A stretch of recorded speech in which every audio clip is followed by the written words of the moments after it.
Cláudia, para a gente tentar resumir, é um assunto extremamente complexo, mas para a gente tentar resumir aqui para a nossa audiência, quais seriam os principais impactos nas comunidades indígenas da região e qual seria um possível resultado ou consequência de um acidente ali para todo o regime de clima, de chuvas do Brasil, né? Porque a gente está falando, a gente sabe que o agronegócio depende muito dessas chuvas que acontecem ali na Amazônia e um acidente ali na Foz realmente poderia mudar completamente isso e trazer secas e, enfim, sérios problemas econômicos para o setor do agronegócio também. Inclusive tem essa questão que uma coisa que não está no processo de licenciamento, mas que essa ação que foi impetrada hoje por várias organizações coloca, é que o processo de licenciamento não conta, por exemplo, o que a queima daquele petróleo que vai ser emitido ali significa em termos de emissão. Mesmo que esse petróleo seja exportado, porque você sabe que eu acho que uma questão muito importante que as pessoas não têm noção é que o Brasil já é autossuficiente em petróleo. Metade do petróleo que o Brasil produz hoje, antes da Foz do Amazônia, ele já é exportado. Então, o Brasil está querendo buscar mais petróleo para exportar.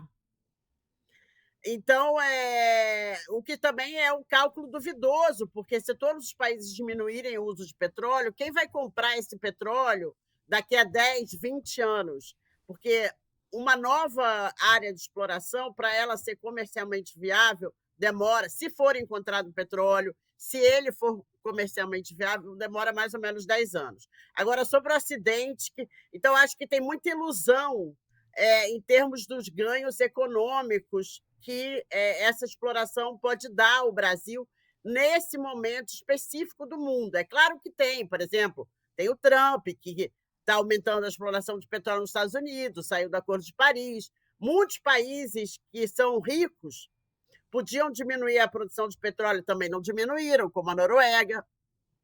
Então, o mundo é cheio de contradições. Mas o fato é que a mudança do clima já está afetando barbaramente o Brasil e o agronegócio brasileiro.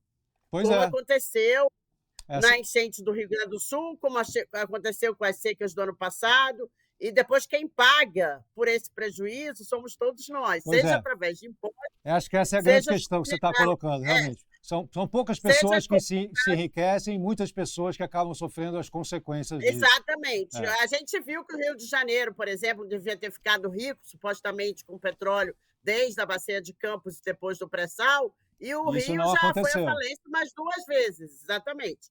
Então, quer dizer, também tem isso. Aí, outra questão que eu queria apontar ainda nessa questão econômica, que eu acho muito importante que as pessoas saibam, é que o regime de exploração na bacia da Foz do Amazonas é o regime de concessão, não é o regime de partilha que tem no pré-sal. Isso significa que os royalties são menores do que no regime de partilha e significa que não vai dinheiro para o chamado fundo social que foi criado para o pré-sal e onde o dinheiro é carimbado, deixou de ser no governo Bolsonaro, porque o Bolsonaro usou o dinheiro do fundo social para pagar dívida do governo, mas agora voltou a ser carimbado para fins sociais e até para fins de adaptação à mudança do clima. Mas o dinheiro da Foz do Amazonas, se houver petróleo, se for explorado, se o Brasil conseguir exportar, não vai ter fundo social para ele. Cláudia Antunes, Agora, sobre a importantíssimo. questão ambiental, isso eu acho importantíssimo, porque as pessoas não sabem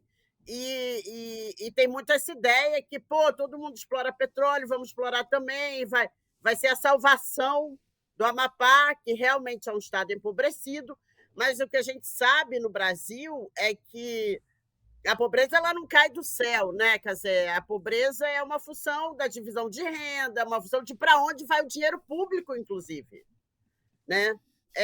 O dinheiro que todo mundo paga de imposto, o dinheiro que... Então, agora, sobre a questão ambiental, eu queria também chamar a atenção que foi uma grande questão no licenciamento, que é o seguinte: aquela região da margem equatorial, mas principalmente na bacia da Foz do Amazonas, é uma região completamente diferente em termos de risco de acidente do que a região sudeste do Brasil, Rio e São Paulo, onde está concentrada a exploração de petróleo hoje.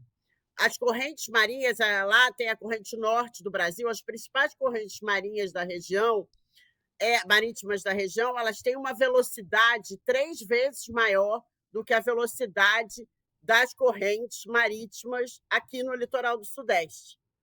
As marés também são enormes. O Amapá tem ali tem uma reserva marinha de Marajá, Maracá e Pioca, onde eu até já fui, que tem as maiores marés do Brasil.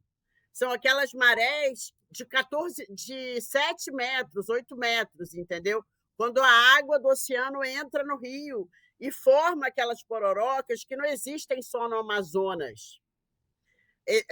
No Rio Amazonas, que é a pororoca mais famosa, todos os rios ali daquela região, vários rios têm pororoca. Por quê? Porque os rios são muito caudalosos, eles jogam muitos sedimentos, a costa é rasa, e quando entra a maré, aquela água toda do mar, forma pororoca. Então, assim, os chamados, as projeções feitas, a modelagem feita pela Petrobras, indicou que, se houver um acidente, o petróleo não iria para a costa brasileira, quer dizer, supostamente não atingiria os mangues e o litoral do Amapá.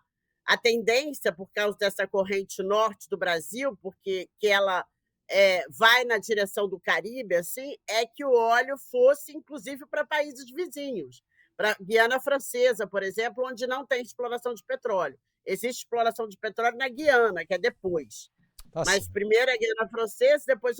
Então, o petróleo, se houver um derramamento que não for contido, muito grande, ele chegaria na Guiana Francesa no intervalo de 10 horas. É muito pouco tempo. É muito pouco tempo. E é o que você falou, Cláudia. Realmente, tem muita água para passar por baixo dessa ponte aí. Os oceanógrafos argumentam, só para concluir, que essa dinâmica marinha da região ela ainda é pouco estudada, e que, apesar das projeções indicarem que um derramamento iria para fora, mas poderia atingir essas formações de Recife que eu falei, e os peixes, a fauna marinha e tudo isso, e até zonas de pesca, que existe o risco de que correntes que não são de superfície levem petróleo que afunde, porque depois de algum tempo ele afunda, para a região costeira, onde tem esses mangues. Pois é, um desastre incalculável, né? Com consequências incalculáveis. Não sei se você quer que eu fale um pouco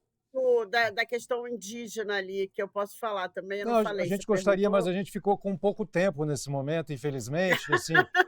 Desculpa, é que eu falei imagina, demais, Cláudia, você falou com acho. bastante empolgação, é muito importante, a gente sabe que você é um assunto pelo qual você é apaixonada, e nós também, mas a gente fica bastante chocado com o que está acontecendo, porque a gente não sabe o que é pior.